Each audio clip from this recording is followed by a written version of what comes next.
Now, 7 Sports Director Pete Yannity joins us tonight for a look at what's happening in the world of sports. Pete, good evening. Some pretty big news, Gordon, for the Greenville Swamp Rabbits. When you're a minor league hockey team, one of the things you really need to make your life a little easier is an affiliation with an NHL team. Well, this past year, the Swamp Rabbits were an independent. They'd lost their alliance with the New York Rangers. However, a source familiar with the agreement says that they have made a deal to become an affiliate of the Carolina Hurricanes, a veritable Carolinas alliance. The official announcement is expected tomorrow. Now, just as they were for the Rangers, they would be something akin to a AA affiliate, if you want to compare it to how the minors work in baseball. But it's a really big deal for the Swamp Rabbits because when you construct a roster, having that NHL affiliation is very big in doing that when you're an ECHL team.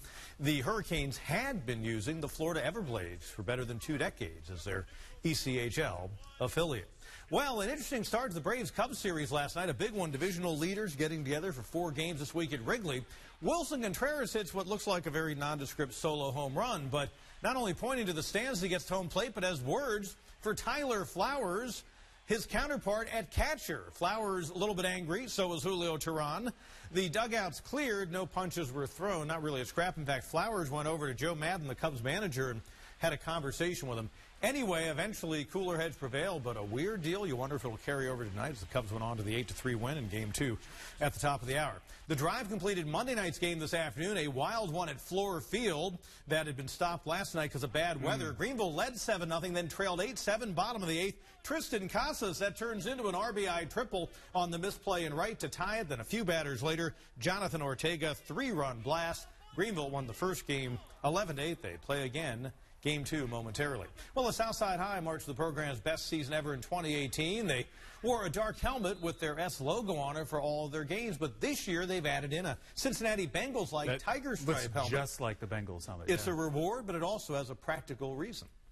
It's just something you see on TV these days, and I mentioned to a couple of my seniors, and they like the idea, and I just want these guys at Southside to get what everybody else does. Also, it helps us with, you know, in our passing game and running game as well, as if we have a team with a dark helmet, we'll wear the orange helmet, and if somebody's got a lighter helmet, then we'll wear the dark helmet to kind of have that contrast in color out there.